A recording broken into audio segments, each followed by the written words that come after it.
35. 베델로 올라가라. 베델로 올라가 제단 쌓아라. 에서피해 단을 쌓은 그곳에 가라. 하나님의 지시대로 야곱은 순종하네. 이방 신상 버리고 몸을 정결하게 하네. 야곱이 베델로 올라가 제단을 쌓다. 35장 1절에서 15절. 야곱은 형 에서 대신 장자의 축복을 받고는 에서의 보복을 피해 77세에 하란 땅 외삼촌 라반의 집으로 도피했었다. 거기서 20년 더 부살이 하다가 97세 때 가나안 땅에 귀환했다. 형 에서와 화해한 뒤 처음에는 숫곳에서 2, 3년을 체류하고 그 다음에 세겜에서 7, 8년을 보냈다. 그렇게 하란을 떠나 가나안 땅에 귀환한 지 10여 년이 흘렀을 즈음에 딸 디나의 성폭행 사건이 터진 것이다. 세겜성 주민들이 몰살당했다는 소식을 전해 들은 가나안 부족들은 크게 흥분하고 격노했다. 야곱 집안에 대하여 대대적인 복수를 준비했다. 성질 급한 야곱의 두 아들 시므온과 레위가 앞장서서 벌집을 건드린 것이다. 가나안 원주민들이 군대를 소집한다는 소식에 야곱은 머리를 싸매고 드러놓을 수밖에 없었다. 그때 야곱의 나이는 107세쯤. 자기 대에 이르러 가문이 사라질 처지에 놓이니 살아갈 기운을 상실했다. 그런 일생일대의 위기에 또다시 하나님이 야곱에게 나타나 말씀하셨다. 야곱아, 너는 일어나 이제 베델로 올라가라. 거기서 네가 네 형 에서를 피해 도망쳤을 때 네게 나타났던 하나님께 제단을 쌓도록 하여라. 하나님은 야곱에게 베델에서의 일을 상기시켜 주셨다. 야곱은 하나님의 인도하심과 도우심으로 가나안 땅에 무사히 귀환했지만 일찍이 눈물로 하나님께 맹세한 베델 서원을 잊은 채 10여 년을 숫곳과 세겜에서 세상살이에 몰두해온 것이다. 30여 년 전 야곱은 베델 들판에서 뜨거운 마음으로 맹세를 했었다. 주께서 자신을 가나안 땅에 무사히 돌아오게 해주시면 다시 이곳 베델에 와서 제단을 쌓고 하나님께 감사 예배를 드리겠다고. 베델에서 천사들이 사닥다리를 오르내리는 꿈을 꾸었던 일을 상기하자 야곱은 한 줄기 소망의 빛이 비치는 것 같았다. 야곱은 언제 그랬냐는 듯 자신감을 되찾았다. 자리에서 벌떡 일어나 베델 여행을 서둘렀다. 야곱은 식구들과 남녀 종들에게 말했다. 우리는 내일 베델로 올라간다. 너희 모두는 너희가 지니고 있는 이방 신상들을 다 없애버려라. 몸을 깨끗이 씻고 새 옷으로 갈아입어라. 야곱 집안에는 라헬이 하란에서부터 훔쳐온 드라빔 신상을 비롯하여 남녀 종들이 호신부처럼 지니고 있는 여러 신상들이 있었다. 야곱은 집안 식구들에게 베델로 올라가 하나님께 예배드리기 전에 그것들부터 제거하라고 명한 다음 몸과 마음을 정결하게 하라는 당부도 잊지 않았다. 야곱은 말을 이었다. 우리 모두 베델로 올라가서 하나님께 제단을 쌓아야겠다. 하나님은 내가 어려움을 당할 때마다 도와주시고 내가 가는 곳마다 늘 함께 하셨다. 이번에도 분명 우리를 도와주셔서 이 위기에서 벗어나게 해주실 것이다. 그러니 지체하지 말고 서둘러라. 야곱은 마음이 조급했다. 가나안 원주민들이 언제 불시에 들이닥칠지 몰랐다. 야곱 집안의 사람들도 사태의 심각성을 인식하고 일사불란하게 따랐다. 그들은 자신들이 호신부로 지니던 이방 신상들과 주술적 목적으로 귀에 걸고 다니던 귀걸이도 모두 가져왔다. 야곱은 그것들을 세겜 부근의 상수리나무 아래에 파묻었다. 모든 이방 우상을 척결하고 오직 하나님만 의지한다는 상징적 행동이었다. 야곱 일행은 세겜을 떠나 베델을 향해 길을 나섰다.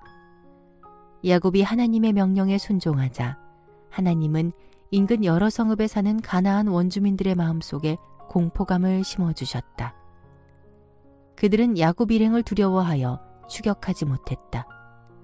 자신의 집안에 모욕과 수치를 안긴 세겜성을 몰살시켜버리는 야곱 집안의 강력한 힘에 두려움을 느꼈다.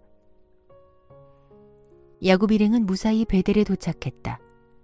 30여 년 전 형의 보복을 피해 하란으로 도망칠 때 돌베개를 베고 노숙했던 곳, 꿈속에서 하늘에 맞닿아 있는 사닥다리를 보았던 곳, 천사들이 땅과 하늘 사이를 사닥다리를 타고 오르락내리락 하는 환상을 보았던 곳, 주님은 그때 사닥다리 높은 곳에 서서 동행과 보호를 약속해 주셨었다.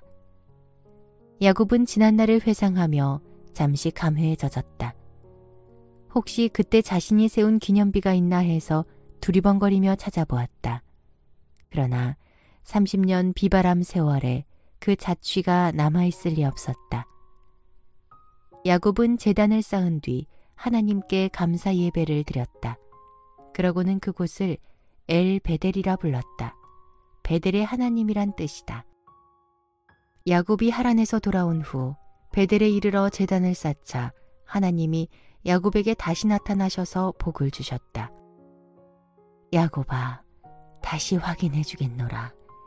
네 이름은 야곱이지만 이제부터는 야곱이라 부르지 않고 이스라엘이라 부를 것이다. 10여 년 전 형 에서와의 대면을 앞둔 전날 밤, 야곱은 야복강변에서 주의 천사와 씨름하여 이긴 후 이스라엘이란 새 이름을 부여받았다. 하나님과 겨루어 이긴 자라는 영광스러운 이름이다. 하나님은 그때 야곱에게 복 주신 일을 재확인시키셨다. 그리고 또다시 야곱에게 후손과 땅에 대한 약속을 하셨다. 나는 전능한 하나님이다. 너는 자식을 많이 낳아 크게 번성할 것이다. 여러 나라가 네게서 비롯될 것이고 네 후손 가운데서 여러 왕이 나올 것이다. 내가 또 아브라함과 이삭에게 준 그 땅을 내게도 주겠노라. 네 뒤에 태어날 너의 후손들에게도 그 땅을 물려주겠노라. 하나님은 이렇게 야곱에게 복을 베푸신 후 떠나가셨다. 야곱은 주님께 엎드려 경배를 드렸다. 그런 뒤 하나님이 말씀하시던 곳에 돌로 기념비를 세웠다. 그 위에 포도주를 부은 다음에 기름을 부었다. 그 무렵 야곱의 모친인 리브가의 유모 드보라가 죽었다. 그녀는 리브가가 이삭에게 시집 올 때 함께 가나안 땅으로 따라왔는데 리브가가 죽자 야곱이 그녀를 데려온 듯하다. 야곱은 그녀의 시신을 베델 남쪽의 상수리 나무 밑에 묻어주었다. 사람들은 그 나무를 알론바굿이라 불렀다. 통곡의 상수리 나무란 뜻이다. 야곱이 리브가를 생각하며 그녀의 죽음을 크게 슬퍼했음을 보여준다. 라헬이 베냐민을 낳고 난산으로 인해 죽다. 35장 16절에서 22절.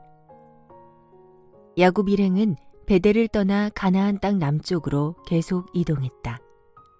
베들레헴과 가까운 곳에 있는 에브란 마을 근처에 이르렀을 때였다.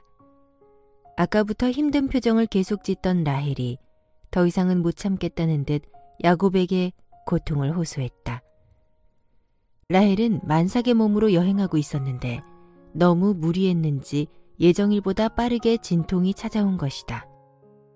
요셉을 낳은 뒤 16년쯤 지나 뒤늦게 들어선 아이였다. 라헬에게는 아주 늦은 노산이었다. 그만큼 산통이 심한 난산이었다. 라헬은 아기를 낳느라 너무나 고통스러워했다. 야곱은 라헬의 장막 바깥에서 안절부절 못하며 어쩔 줄 몰라 했다. 107세의 늦은 나이에 얻은 늦둥이가 기대되었지만 라헬의 건강이 더 걱정되었다. 그런 중에도 라헬의 부르짖는 고통소리는 계속 들려왔다. 산모의 안전을 장담할 수 없는 난산이었다. 마침내 라헬이 어렵게 아이를 낳자 산파가 라헬에게 말했다. 마님, 아들이에요. 힘을 내세요. 마님이 아들을 낳으셨어요. 라헬이 요셉의 친동생을 낳은 것이다. 하지만 난산으로 인해 너무 진을 빼고 많은 피를 쏟았기에 라헬의 혼은 그녀의 육체를 떠나가고 있었다. 베노니, 라헬은 마지막 숨을 거두면서 갓 낳은 아들의 이름을 베논이라 불렀다. 내 고통의 아들이란 뜻이다. 죽을 것 같은 고통 속에서 낳았기 때문에 그렇게 부른 것이다. 하지만 야곱은 그 이름이 마음에 들지 않았다. 어미는 고통 가운데서 출산했지만 막내 아들은 누구보다도 강한 용사가 되어야 한다. 그래서 야곱은 아이 이름을 베냐민이라 지었다. 오른손의 아들이란 뜻이다. 히브리인들에게 있어 오른손이나 오른편은 능력과 탁월함을 의미한다.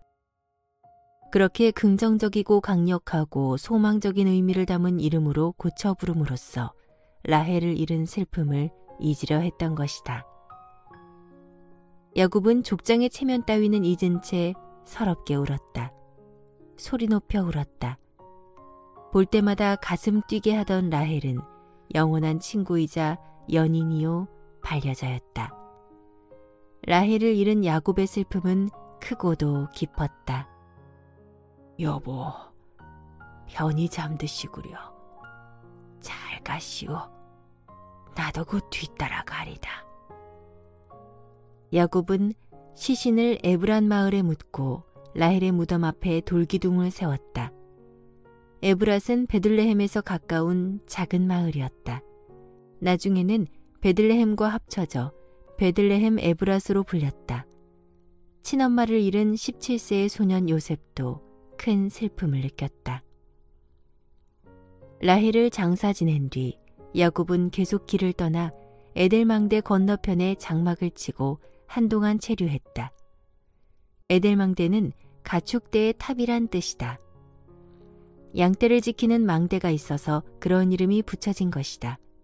이곳은 베들레헴을 지나 헤브론으로 가는 길목이었다.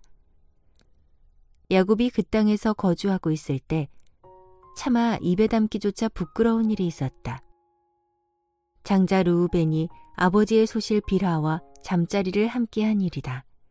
야곱은 노발대발했지만 가문의 명예를 더 이상 더럽힐 수 없다고 판단하여 가슴 깊은 데다 묻어두었다. 그렇지만 그 일은 대찬 남자 야곱에게 큰 상처를 남기게 된다. 야곱의 12아들과 이삭의 죽음. 35장 23절에서 29절. 야곱에게는 12아들이 있었다. 이들은 나중에 선민 이스라엘의 12지파를 형성하게 된다. 이스라엘 12지파의 조상이 되는 것이다. 이들을 모계에 따라 한 번쯤 살펴보고 정리할 필요가 있다. 야곱의 첫째 부인 레아가 낳은 아들은 전부 6명이다. 맏아들 르우벤, 둘째 시므온, 셋째 레위, 넷째 유다, 그리고 건너뛰어 아홉째 이사갈, 열째 스불론이 그들이다. 둘째 부인 라헬이 낳은 아들은 2명이다. 11째 요셉과 막내 베냐민이 그들이다. 라헬의 몸종으로 야곱의 첫째 소실된 비라가 낳은 아들은 2명이다. 5째 단, 6째 납달리가 그들이다. 레아의 몸종으로 야곱의 둘째 소실된 실바가 낳은 아들은 2명이다. 8째 아셀이 그들이다. 첫째 르우벤부터 11째 요셉까지는 하란에서 태어났고 막내 베냐민만 가나안 땅 에브랏에서 태어났다. 야곱은 또 장막을 걷고 짐을 꾸려 이주했다. 에델망대를 지나 헤브론으로 옮겼다. 당시 야곱의 부친 이삭은 헤브론 지역의 마므레 숲에 살고 있었다. 야곱은 인생의 황혼기를 맞은 아버지 곁에서 지내기로 작정하고 이곳 헤브론으로 이주했다. 헤브론은 일찍이 야곱의 조부 아브라함도 살았던 곳이다. 이곳 막벨라의 동굴 묘실에는 조부모인 아브라함과 사라의 시신이 안치되어 있었다. 야곱이 헤브론으로 이주했을 때 그의 나이는 108세, 아버지 이삭은 168세였다. 이삭의 맞손자인 르우벤은 27세, 11째 손자인 요셉은 17세, 막내 손자 베냐민은 1살 배기 갓난아이였다. 헤브론 땅으로 이주한 야곱은 부친 이삭과 더불어 12년을 함께 살았다. 그리하여 이삭이 180세 되었을 때 그는 기력이 다해 숨을 거두었다. 하나님의 부르심을 받아 조상들 곁으로 돌아간 것이다. 이삭이 임종하자 쌍둥이 아들 에서와 야곱은 아버지를 장사 지냈다. 조부모를 매장한 헤브론의 막벨라 동굴 묘실에 아버지의 시신을 모셨다. 그곳에는 앞서 세상을 떠난 야곱의 모친 리브가의 시신도 모셔져 있었다. 이리하여 언약 가문의 1세대에 이어 2세대도 성경 역사의 무대 뒤로 퇴장하게 된다.